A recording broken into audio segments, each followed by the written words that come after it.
And ZBA, you are live. Good morning, everyone. Welcome to the East Hampton Village Zoning Board of Appeals meeting for February 9th, 2024. First, I'd like to thank LTV for hosting us today. And we'll get right into the minutes. Has everyone had a chance to review them? And are there any revisions, corrections? If not, can I have a motion? So moved. Second? Second. All in favor? Aye. Thank you. Next on the agenda is a decision item. Joe, you wanted to say something?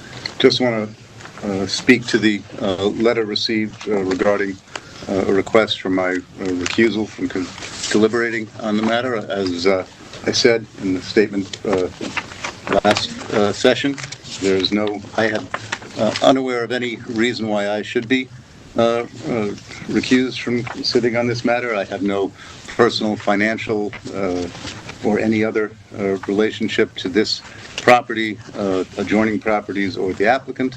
The point addressed in the letter sent to the board regarding a question I asked to our previous village attorney several years ago when we were considering a matter on an adjacent property in terms of what the status of this applications regarding this property were, does not in any way indicate any prejudicial view in regard to this matter. And having referred this and conferred both with the present village attorney and personal counsel, I continue to assert and affirm to my colleagues, to the applicant, and to the public that there is no reason why I can't sit on this without any prejudicial or fair basis. Thank you. So this is decision item 64, West End Acquisitions. The first thing for this is, by the way of background, there was an application made to the board by 64 West End Acquisitions, LLC. Speak louder, Jim. Sure. Sorry about that. In 2019, the board issued a decision dated November 8th, 2019, that denied the request relief. That determination was challenged by the applicant in an Article 78 proceeding, resulted in a decision by the court dated April 11th, 2023. The court affirmed this board's denial of the application and dismissed the Article 78 proceeding. The court nevertheless noted that the board's prior decision did not address whether certain improvements made prior to the village's 1987 adoption of the wetland regulations in the village, Chapter 163, are grandfathered. That's the court's term. Accordingly, the court remanded the matter back to this board for the limited purpose of answering that narrow query. The board has received a memorandum from the village planner on this issue. The village planner concludes that the improvements that are grandfathered are the three-car garage, attached garage, the in-ground masonry pool, but not the pool patio. His memorandum also lists those improvements that are not grandfathered.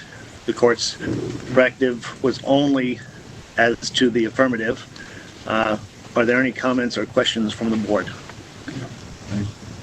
I have a question just to address to the village planner in terms of under reviewing the matters that were concluded in the memo. Can you just speak to the what was grandfathered, what was not grandfathered, and the extent to which subsequent improvements that we're being asked to evaluate are relevant?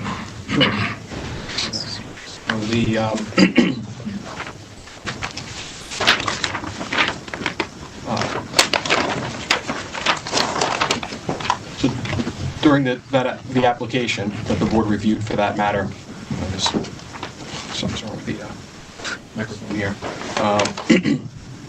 The applicant had submitted a series of surveys and plans to the record, and the village also contains a survey that was used for the basis for the issuance of a C of O prior to the acquisition of the property by the applicant. That survey depicts the improvements that were legally pre-existing at that time, which included the swimming pool, obviously the house and attached garage, a porch, a brick patio, some retaining walls near the swimming pool, and a pool equipment shed. The patios around the swimming pool were enlarged. The patios at the front of the house were enlarged. The staircase was enlarged. The retaining walls were all changed and enlarged, and some grading was done. A lot of clearing activities occurred. So I don't know specifically. So the question, so those items that you're referring to are as not grandfathered, are they, and I understand the point made in your memo regarding the, what, and council's memo regarding what applies in terms of the village regulations. In terms of the envelope of these non-conforming things, they're outside the envelope of what was originally Yes. built in Yeah, granite. they expand beyond the footprint of what was pre-existing, legally pre-existing. Footprint, and also, is it as height as well, or just, For certain improvements, yes. The retaining areas were elevated, fill was imported, retaining walls were built, that's sort of thing. thank you. So do I have a motion? Motion. Second? Second. All in favor? Excuse me. I was informed that there would be no hearing and no testimony, but you've just allowed the village planner to speak. That was just a clarification for the board member. Well, it's not consistent with what I was told. And you'll note that some of Mr. Hajak's conclusions are based on measurements that were disputed by the applicant in the original file, because you don't have that transcript in front of you, you don't have that information. So you're now taking the village planner's testimony as credible without giving us an opportunity, and without taking the opportunity to look at the transcript in which some of his conclusions were disputed. I think that's wrong. I've laid out our position in a letter that was filed yesterday. You have augmented the record by taking Mr. Hajak's memo, who states the hearing, and you have failed to make the entire ZBA file available to all these members, not one of you who was sitting on the board in 2019 when this matter was heard. I don't think that's correct. Obviously, you have the advice of counsel, but if you're acting on a memorandum of counsel, I think you should read that into the record also. Thank you. Just to clarify, there is no memorandum of counsel. There was a letter that I submitted to the applicant in response to a letter that they submitted yesterday, and that has nothing to do with what you're finding today. Thank you. I also add just one item for clarification. So there was a survey submitted by Saskis Surveying Company dated April 30th, 2019. That was part of the record. That was submitted by the applicant's prior representative, which depicts an overlay of the improvements that existed at the time the property was issued a C of O, comparatively to the improvements that were constructed without the benefit of approvals. And that overlay is the basis for my comments as to what expanded and what changed. So, Thank you. thank you. Comments are noted. I think one's already voted. Yeah. We had a motion, we had a second, and did we have an all in favor? We did not. I have an all in favor? Aye. Thank you. So we have 5 determinations today, and the entire are available at Village Hall. The first 2, Mr. O'Connell is going to chair for us. Okay. The first is to adopt a negative declaration for the application of the Maidstone Club, Inc., 95 Dunemere Lane, 50 West Dune Lane, Suffolk County Tax Map number 301-9-4-11, and Suffolk County Tax Map number 301-9-4-17. May I have a motion? Wait, So moved. I need to say for the record whether I'm sitting on this. Oh. Yes. Sorry. So I've reviewed the application thoroughly. I also reviewed all the minutes concerning the application. Excuse me, are these microphones for show? Because they're not working. And maybe you could ask, Can you hear this? yeah, now it's better, yeah. Hello.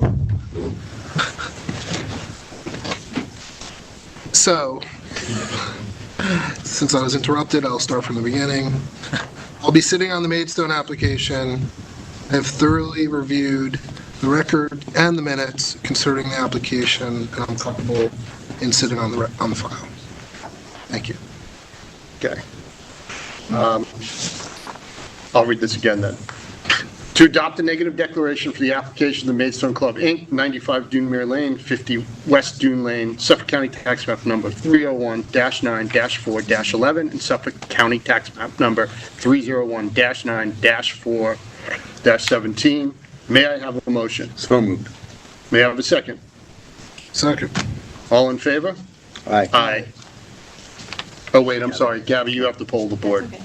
Mr. O'Connell? Yes. Mr. Rose? Yes. Mr. Barris? Yes. Okay.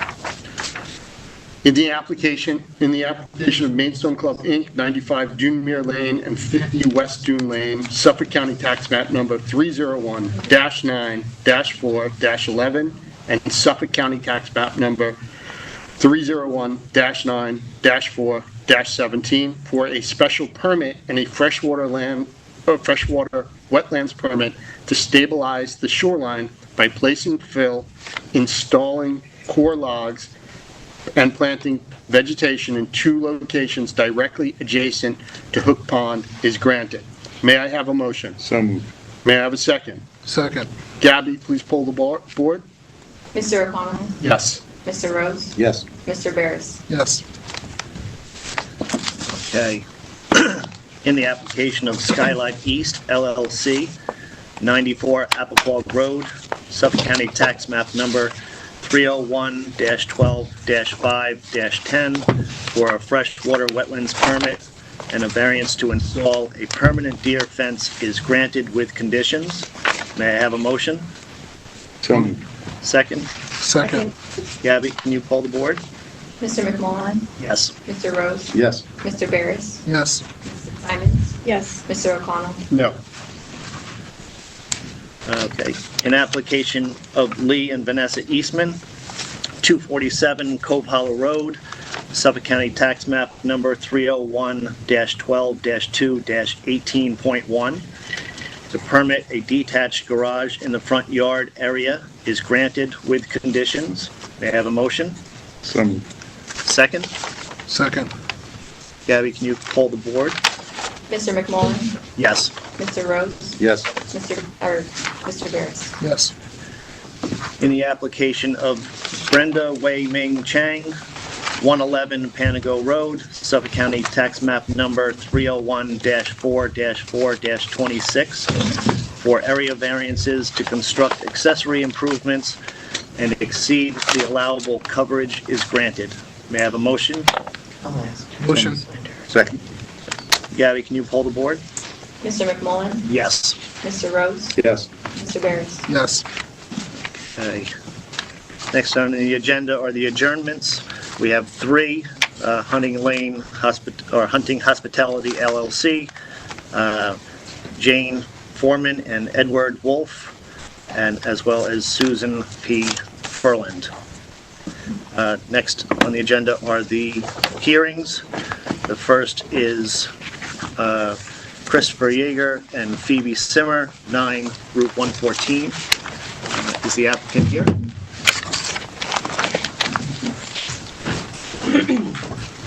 Good day, everyone. Martha Reichert, Toomey, Latham, Shea, Kelly, Dubin, and Corderaro, 33 West 2nd Street, Riverhead, New York, here for the applicants and owners, Phoebe Simmer and Christopher Yeager.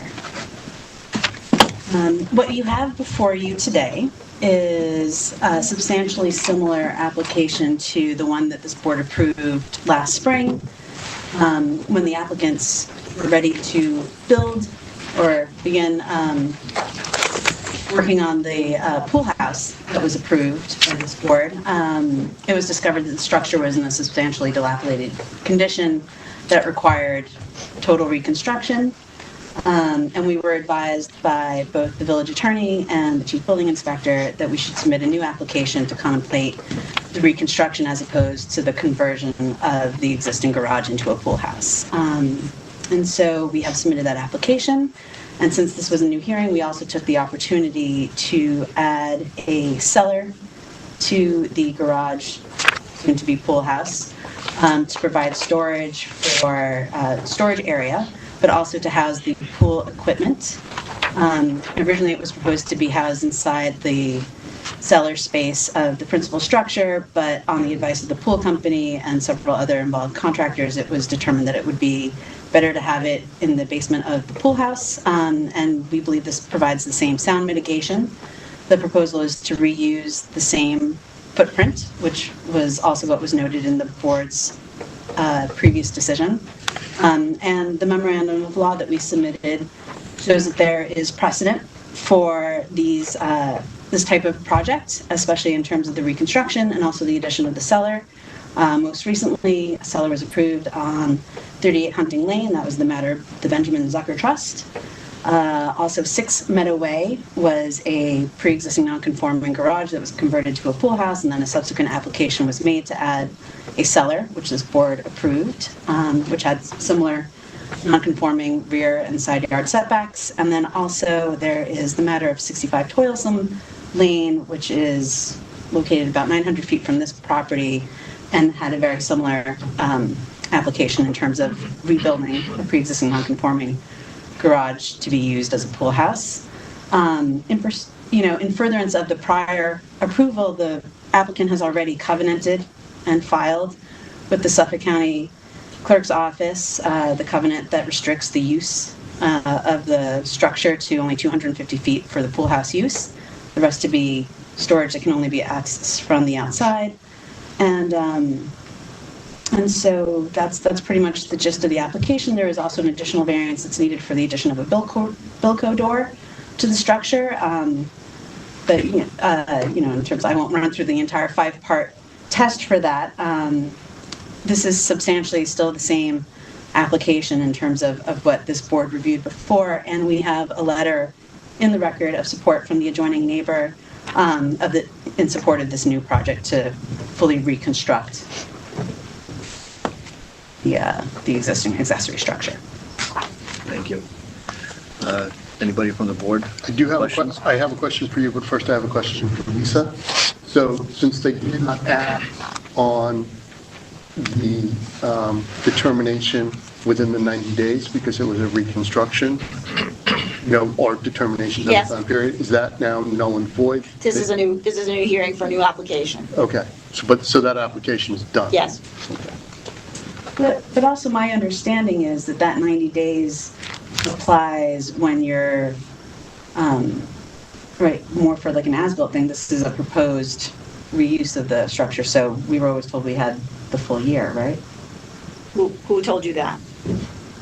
Just for my edification. I think not on this particular matter, but the conversion into an ADU that I did on Ocean Avenue. When was that?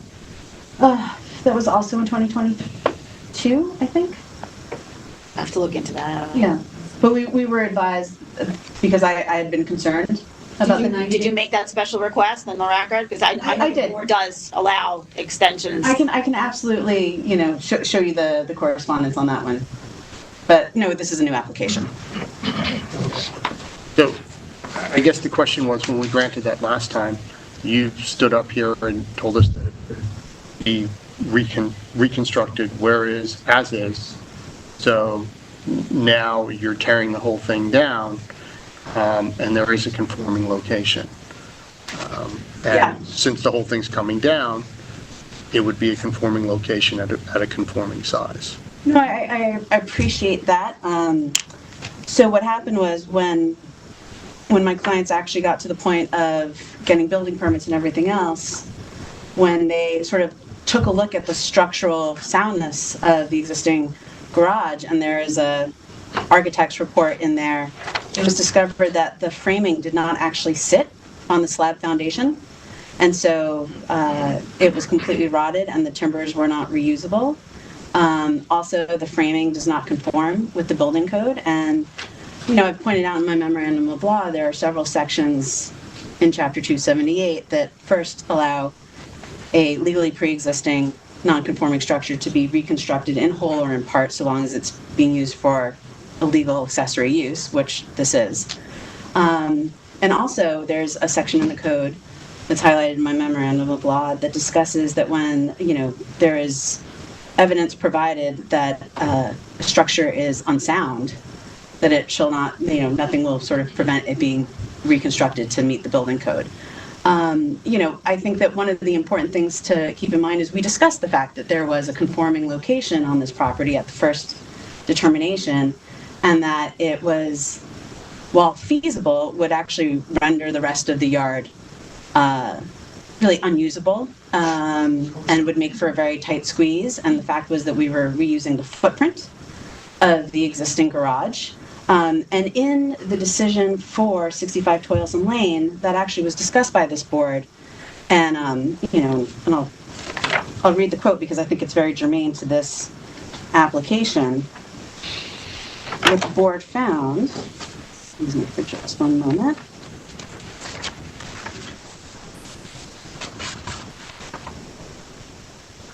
Was that even though there was a conforming location to relocate or to build a new pool house, they found that it wasn't necessary. Here we go. While there is room on the lot for the project to be built in a conforming location, the board finds this unnecessary given the location of the pre-existing non-conforming accessory structure that would be converted and rebuilt in the Just same. one more time. You would go back. Apologies. While there is room on the lot for the project to be built in a conforming location, the board finds this unnecessary given the location of the pre-existing non-conforming accessory structure that would be converted and rebuilt in the same footprint. And that is the matter of Gail Jacobs and Allison Veronis, which was decided in June of 2007. It was the applicant's intent to convert the structure. It was obviously going to be taken down to the framing and given a new roof and everything else. But upon that discovery that both the slab foundation and the framing were so rotten and dilapidated, and again, there are photos in the record showing that, it necessitated being rebuilt, but it's all within the same footprint, which is allowable again under the code for a legally pre-existing accessory structure. And again, it will bring it into conformance with the New York State Building Code. And there's this opportunity, which we had actually explored after the close of the last public hearing, about putting in a basement for storage, but since now we need a new foundation, why not do it? And again, there is ample precedent in the village at 6 Meadow Way and also at 38 Hunting Lane, where pre-existing non-conforming garages / pool houses have been permitted to add a cellar. So then, since you are proposing a basement, you wouldn't need that additional storage above ground because you'd have a full basement. Well, I mean, that's true, right? We've already covenanted to lose that 50 square feet in terms of subtracting it from the pool house use. But again, the code permits a structure, right, a pre-existing accessory structure to be converted to a pool house, provided that the pool house use is limited to 250 square feet and that the applicant files a covenant. So we've done that.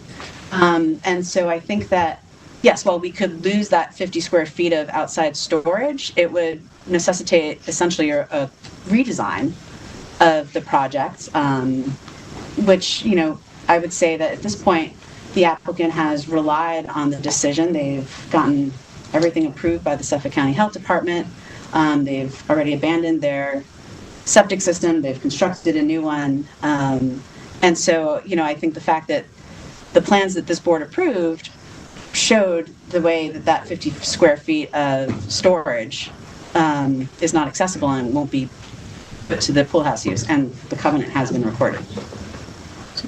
I think we relied on the representation that it could be rebuilt where it was as is.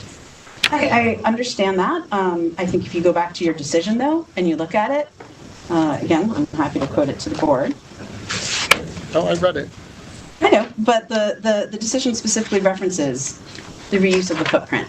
And so there was an intent, there was no misrepresentation to this board, it just was discovered by the time that, we pulled back, that everything was rotten. But you're also expanding the use now.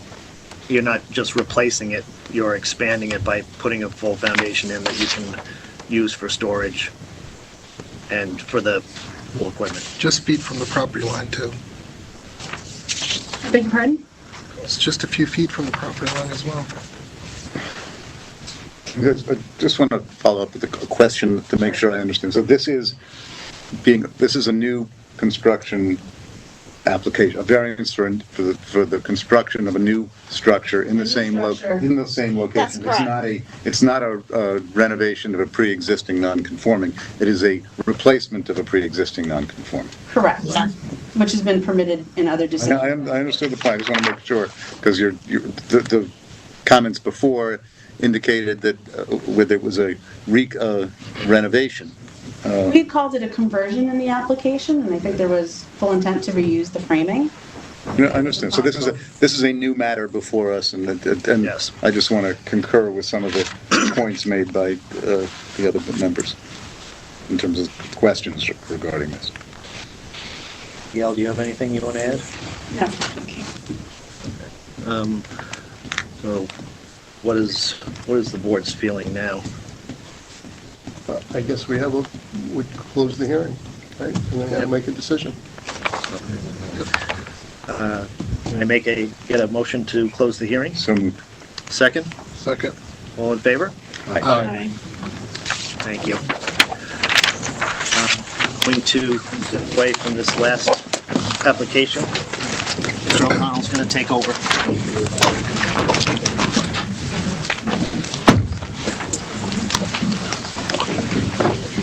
Okay.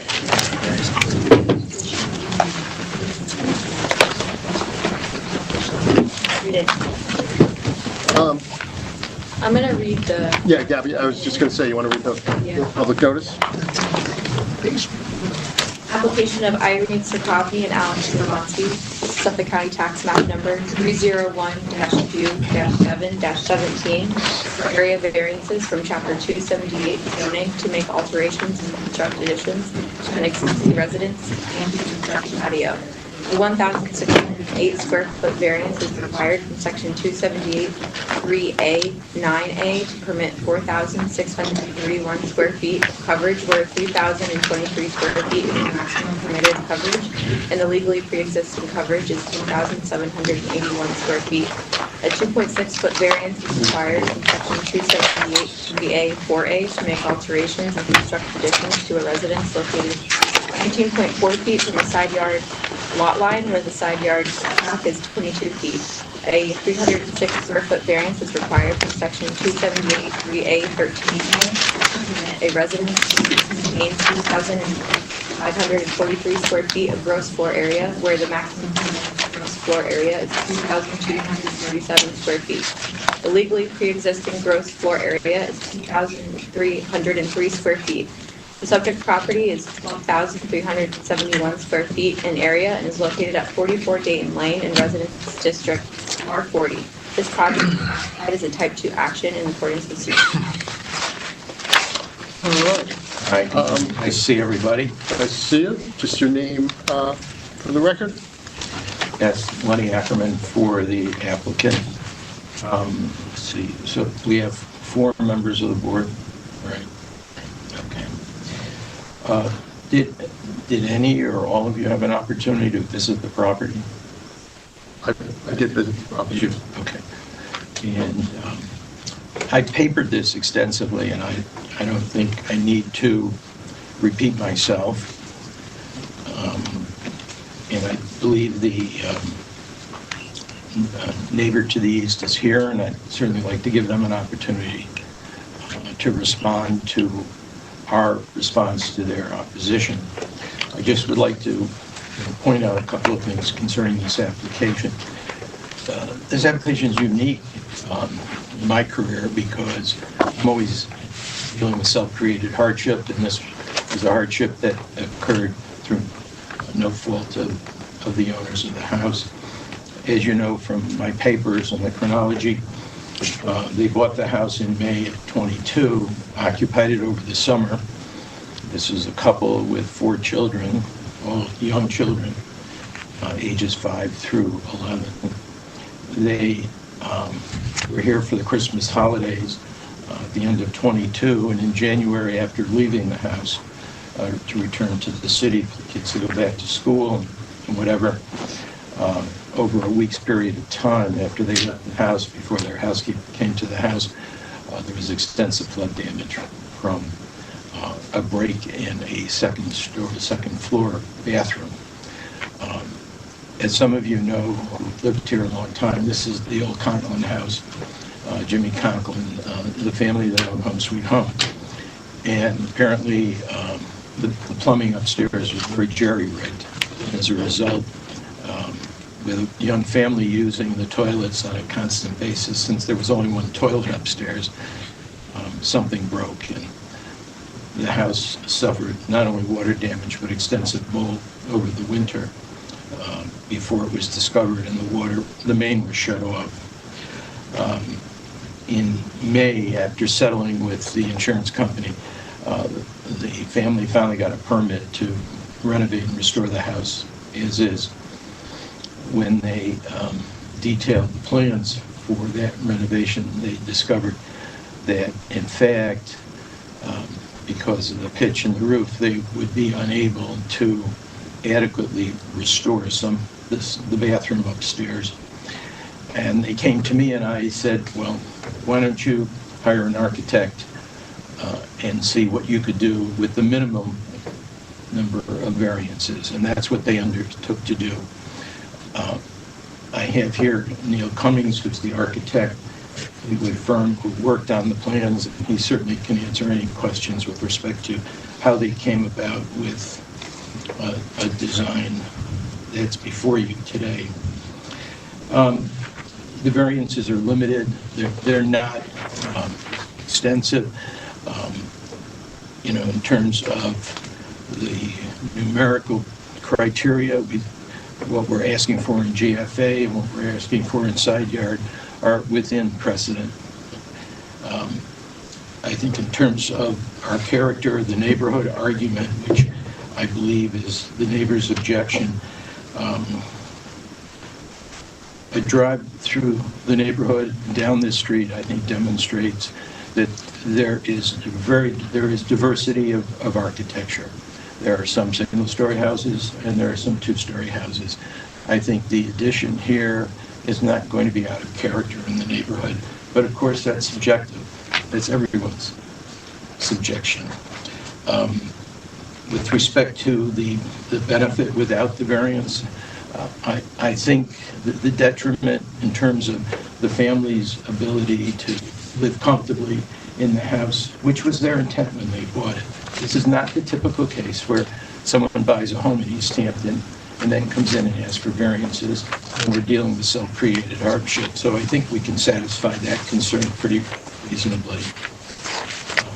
Whether the variance is substantial, this house, as most houses on this street, particularly on this side of the street where the backyards are all facing the school, are all pre-existing non-conforming.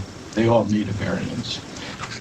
The 240 square foot GFA variance and the setback variance of 2.6 feet are not substantial. There's no environmental impact, and obviously, as I just mentioned, this is not self-created.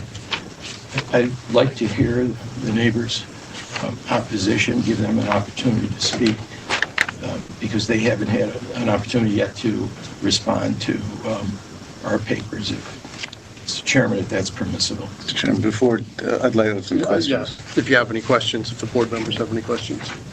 Sure. And you said that as a result of the leak, the work that was done at the second floor bathroom was not repairable. Can you speak to yeah, Neil. substantively what the problem is? Sure. Thanks. Good morning. Neil Cummings, I'm Fleetwood McClellan, it's an RV architect. Swear me? Yes. Please raise your right hand and state your name and address for the record. Neil Cummings, with Mullins and RV Architects. Thank you. Do you swear to tell the truth, the whole truth, and nothing but the truth? So the second floor bathroom, the existing plate heights in the bathroom were so low. The ceiling heights in the bathroom were so kind of low and cramped that in the shower and everything, it was almost a headbanger where you know, if you lean too far to one side, you're going to end up smacking your head into the ceiling, the tiled ceiling of the roof. So the second floor overall was fairly cramped. So the idea was to raise some of the plate heights, make it a little bit more comfortable, you know, actual habitable ceiling heights in those areas. So let me just be clear. So it wasn't that you couldn't be done. It was a desire was, since it was being it needed to be rebuilt pursuant to the leak. Is that the pursuant also to code and everything too, and so and heights and quite low and less than habitable according to the International Building Code in some areas. And what is the degree of difference in terms of what was there pre-existing and what's being requested? I think the existing, as far as the whole second floor? Or no, just the bathroom. I think it was like 5-foot plates on some of the lower sloped portions. And this is just going to make it an 8-foot standard ceiling, just to kind of bring it. What's the code? You referred to a code issue. I'm just trying to understand the language that was used. Typical minimum ceiling height is 8 feet. I think it was 7 feet in the existing bathrooms, but the whole sloping ceiling kind of reduced the habitable area where it is above, you know, inhabitable spaces or habitable heights. Reduced that size of the bathroom to almost nothing. But the bathroom cannot be recreated pursuant to local code? Is that what you're saying? It's such a tight and it probably could to pass code, but there are just some really, really low ceiling heights. I'm not sure. It's a desire. It's not a code issue. Not so much. Well, I don't know. I don't know. We'd have to ask the building inspector. Yeah, the building inspector, but there are some very low ceiling heights in there, but at the same time, I'm not sure if they would say that, you know, that particular bathroom passed inspection, I guess, or passed, you know, code inspection, just for due to all those low plate heights. How does that relate to the first floor? I'm sorry. How does that relate to the first floor? Is what? I'm sorry. First floor is changing height? Just the ceiling height, yeah. That is... that doesn't affect the third floor? Not so much. Second floor? That was just a desire to raise the ceiling heights while, since the whole roof was going to be off the first floor, to make it a little bit more spacious on the first floor. So what are you going from on the first floor? From 8 feet to 9 feet. Was that your question? Well, yeah, I guess that was my question, yeah. I mean, if that stayed at 9, then wouldn't you have another foot on the third level? Stayed at 8. Stayed at 8 or whatever? Is that part of the problem? Is raising the first floor height part of the issue? The domino effect? Louder, please. Yeah. Well, the first floor, the second floor bathroom, if we kept the existing roof as is and everything, it would be tight no matter what. Obviously, if we lifted the first floor ceiling in that instance of keeping the second floor, the existing roof and everything, it would create an even worse hardship. But in other words, what I'm asking you is the second floor height staying exactly the same? the ceiling height is being also raised with the first floor. So it doesn't matter, you're taking from the second floor, essentially. It's not affecting the third floor, is what I'm asking you. No. Raising the ceiling height on the first floor doesn't affect the height on the third floor. No. No. Just asking. Anybody else have any questions? Anybody else have any questions for the applicant? Or the applicant's architect, rather? Not the architect. He's the For the applicant's attorney, I do have a question. Yeah. It goes to the to one of your submissions regarding whether you asserted that because it was in the footprint of the side yard, the pre-existing side yard, right, that you felt it did not require Right, that's an interpretation. Just explain, if you can just explain your interpretation. Because we're only going up to the second floor, not expanding on the first floor. So it doesn't seem logical to me that you need a variance when you're expanding to the second floor. So I just want to make a comment on that. So you're talking, You know, we're asking for the variance and whatever, but I do wish to point out also that we're talking about bathrooms. If we restore the house as it is, we don't have to put in an IA system. We are putting in an IA system. We're also reducing pre-existing nonconformity on the coverage in the rear. So we're trying to add as much mitigation. This is a unique opportunity to, I think, bring this house more in line with bathrooms, with the sanitary, with trying to make it as conforming as possible and updating it. The house, if you go to the house, you'll see this was extensive damage, mildew, and it's not a healthy environment. This house really needs to be renovated properly. If you go to the second floor, you see it's been taken down right to the rafters. Mr. Chair, the question, I'm not sure, this may be to the village attorney or to you, but I guess you're yours so we can. Sure. At what point, so this is an application for a variance as part of a renovation of an pre-existing non-conforming structure, is that correct? What is the point? And it's a threat. I don't know if there's a defined standard or if there's it's a substantial action. What's the point at which a renovation becomes a rebuild or a new construction? But our code doesn't make a distinction. are you trying to reference for at what point is a new IA system required? No, on well, renovation? the question is if it's a renovation of an existing structure or the creation of a new structure. Is there a threshold point? That is expressly laid forth in the code. It's not okay, but then. I mean, there's no environment. I mean, if we're in a CA area. Presumably and I'm not trying to cross lines into the pre-existing. At what point, let's say you said, okay, there was an action that destroyed the fire, and it destroyed, and you had charred remains, and it was going to be the same as we have here. I'm not. Is to a rebuild with a new basement and a new. At what point is it a pre-existing non-conforming, or at some point, at some threshold, does it become a new? You're asking when does the use get extinguished because it's been destroyed to the point that it's not containing? Does the pre-existing Do you have a? I want you to answer that. No, I want you to be educated. I want you to answer that. I don't believe it ever gets extinguished. You don't think it ever gets extinguished? Can I answer that? No. If you demolish the house and bulldoze it down to ground level, perhaps if you started with vacant land all over again, then you have no structure. You have a structure. You have actually a building permit to build it as it is. Can I just, Sure. But I'm always interested in learning. Mr. Rose, the code... State your name and firm. The partner in Mr. Ackerman's firm at the 34 Pantico Road.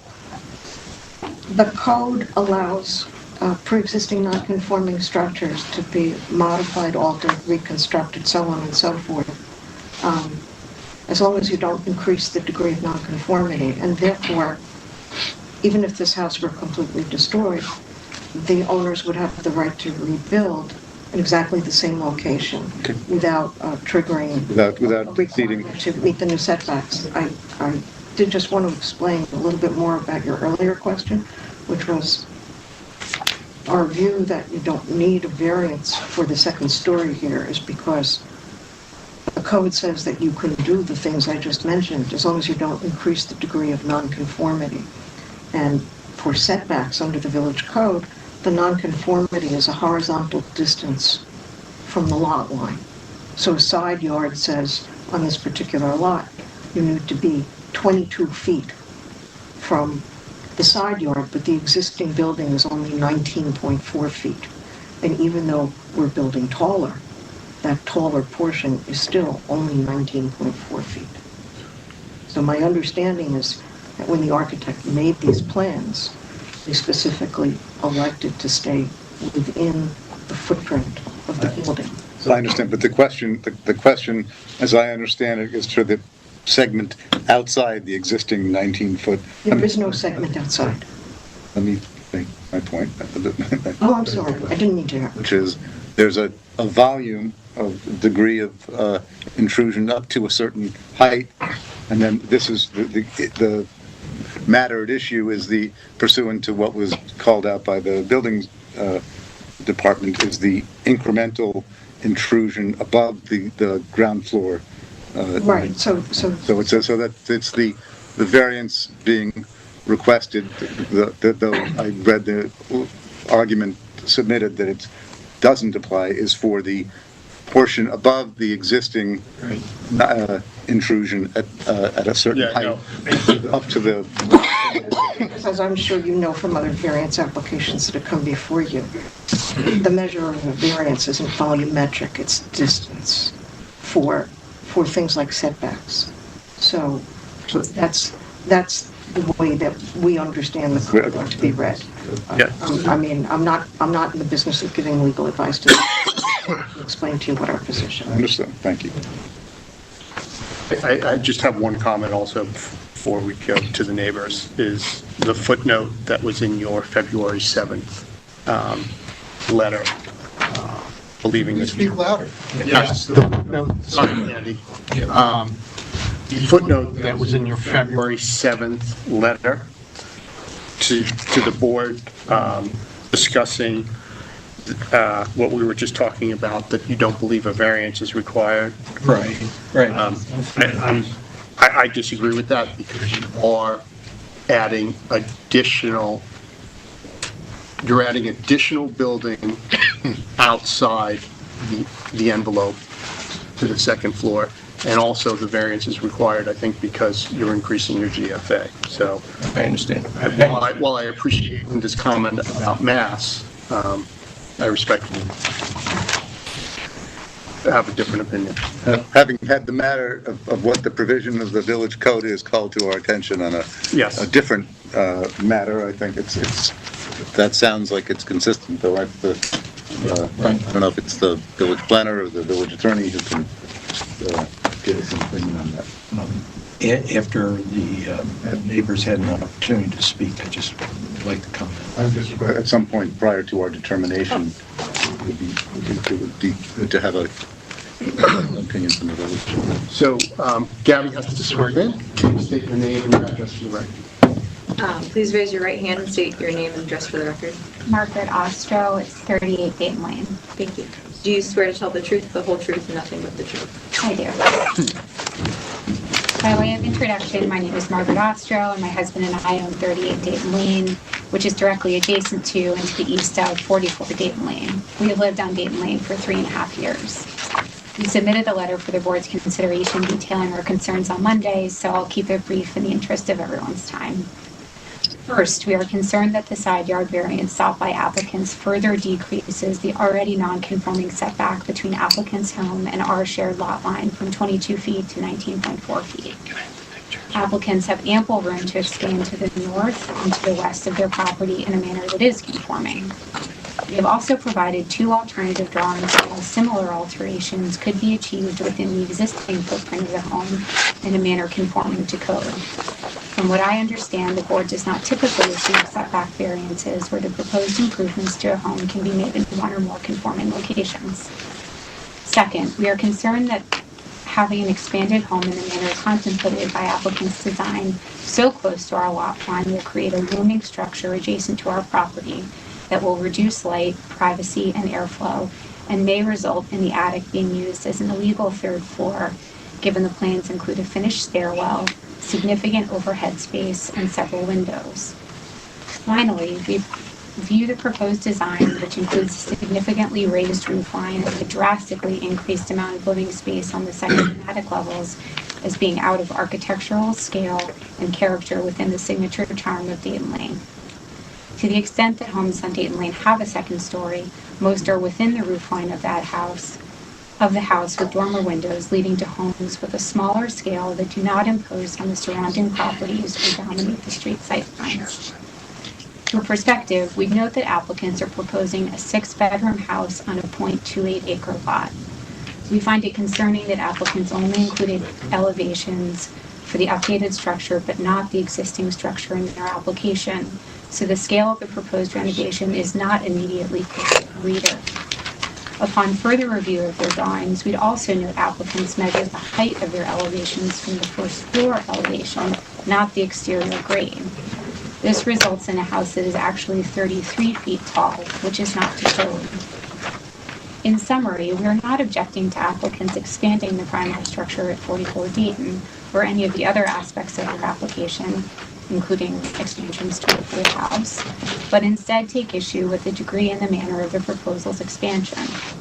If approved, the current design would lead to further encroachment on an already non-conforming property setback and will affect our access to light, reduce our privacy, potentially result in a legal third story, and adversely affect the existing character of Dayton Lane. As we understand, there are other neighbors on our street that, like us, were not consulted on applicants' plans and share similar concerns. We respectfully request that the zoning board leave the record open on this matter. Thank you for your time and consideration. Thank you. Does anybody from the board have any questions?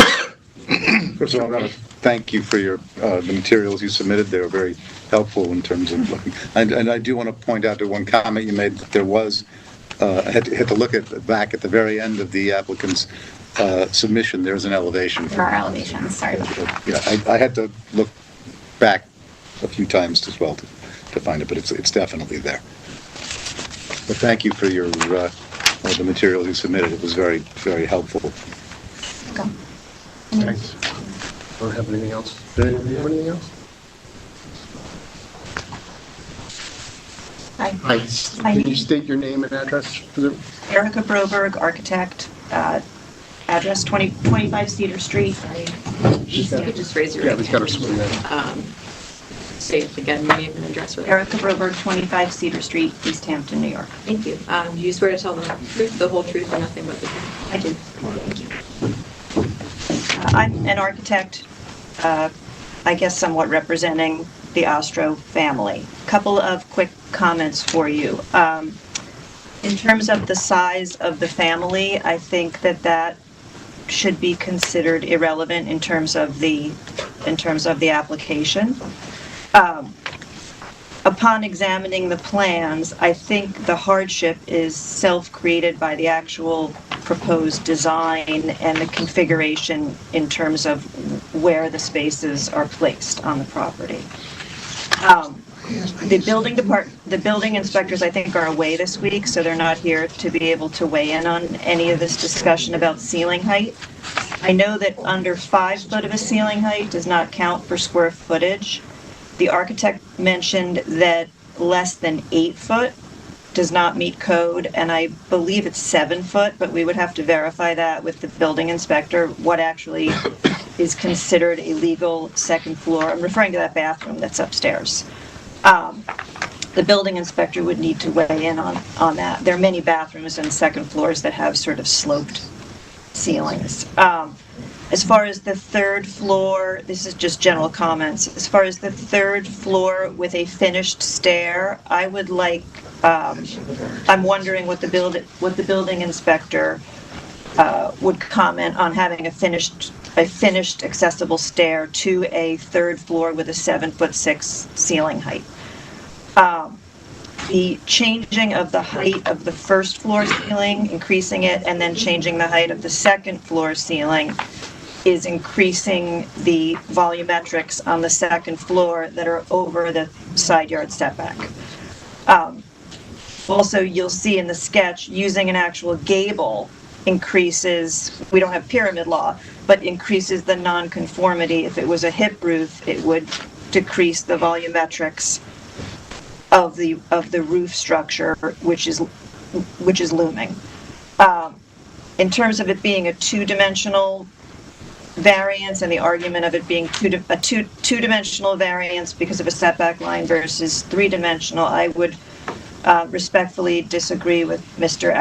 Ackerman that it is a three-dimensional variance because it is tied to the increase in GFA, which is triggering a variance. The discussion about the IA system, I believe, and this is another building inspector clarification, 50% of the value of the house, the financial numbers, triggers an IA system. Replacement of more than 50% of the windows triggers an IA system. I believe, we'd have to verify, and I thought it was 50% of the square footage triggers an IA system.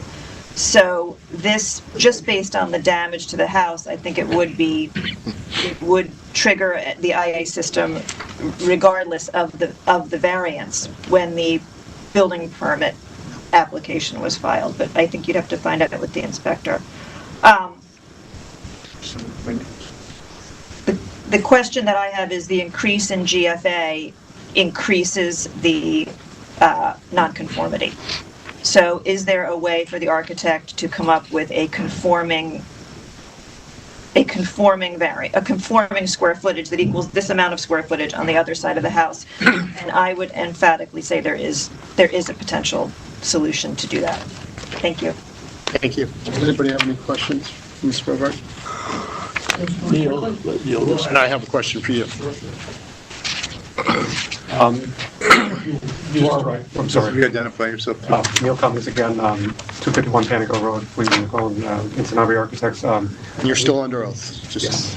I believe you were correct that 7 feet is the minimum. I think the current bathroom ceiling height is 7 feet in there. It's the issue is as you get to either side, it's closer to like 5 feet in the shower, on the side of the shower. That's kind of the issue with the existing bathroom. As far as alternate locations for expansion, there is room on the north elevation and everything, but as you can see, we're already in excess of our allowable lot coverage. We were trying to minimize the amount of variances needed, and it seemed to make the most sense to not expand the first floor at all and simply add to the second floor in order to make some more room for quite a large family. Yeah, one second. So the neighbor's comment about it being 33 feet versus 32 feet? For the top of the ridge, I'm going to have to... 30, not 32. 30 is the code. For the allowable building? There's no height variance required. Oh, right. Yes, it is 30 feet. I think to the top of our ridge, up our subfloor is like 28 feet, but I believe, from grade, we're about 29'6" to the top of the ridge. Maybe we can double check our numbers again, but... You're mumbling and not speaking into the microphone. Yeah, I don't know We what can't you're tell what saying. you're saying. So Is it? something was put up that it exceeded the height. The height, Well, do they exceed the height or don't they exceed the height? that's the question I was asking. Erica, you think they exceed the height? Well, I mean, this is a confusion in the code that actually needs to be rectified in the town. You can go to the microphone, please. This is Identify yourself for the record. Erica Broberg. This is an issue in the town that I think in the village, in both the village and the town. Right. If you look at the elevation on the second to last page, elevation 00 is top of finished floor, first floor framing. And then if you look at the elevation tags, the height of the actual structure from finished first floor is 29 foot 4 3/8 height. Dayton Lane slopes, this lot slopes from a 44-foot elevation at the west side down to 41 feet. So there's a 3-foot contour drop. So I don't know the exact, we don't know the exact height of what the grade is on that side of the house. However, building height is grade to top of roof line. So if you count the actual grade drop here, you're at about 33 feet. So this requires a height variance. So the point you're making, if I can, is that there's, because of the grading of the site, how the height is calculated is the issue. It's a question we need to put to They're not applying for a height No, variance. I understand. But the question has been raised in terms of how the calculation is made in terms of what the actual height is. Her code is grade to top of structure. I understand, but I understand the point being asked. So the building department didn't point that out as an issue. Okay, that's thank you. And the reason I point this out is, in the event it is approved, please check your numbers. We wind up with a height variance at some point. We'll find an average natural grade that, Yeah, Just a question. again, that's it, if it were to be approved. So, Mr. Ackerman, you had, No, I have a plane to catch. I want to get back to Florida. Thank you very much. okay. If there's anyone else. Anybody else have any comments? Anybody from the public? Billy, do you have any comments you wanted to make? Okay. I have a comment, which is I think that this is a very substantial increase in the structure that's proposed is very much out of character with the surrounding part of Dayton Lane that this structure is on. I think there are some, to the extent that there are variances needed to accommodate some of the bathroom-type concerns that are raised, I'm sure I would be surprised it's not possible to present something far more modest in terms of the nature of what's being proposed. This seems excessive in terms Yeah, I have to agree with you. This seems like a big remodel. You know, that's too bad. That's too bad. You know, you haven't even gone to the house and you put the application down. I'm ashamed of you. I have gone to it. Oh, I asked if you'd gone to the house, you hadn't gone to the house. I didn't say that. And you can't see your way clear to giving these folks a variance. I didn't. I'm not going to argue. I'm not going to argue. I made a point, which is I made a point. We're talking over each other, one at a time for the record, please. You're turning it down. And I don't have 5 members, I only have 4, which is unfortunate. All right. It's just so unnecessary, just so, hope you're satisfied, both of you. So, I hope you never have. Lenny, that's inappropriate to go after.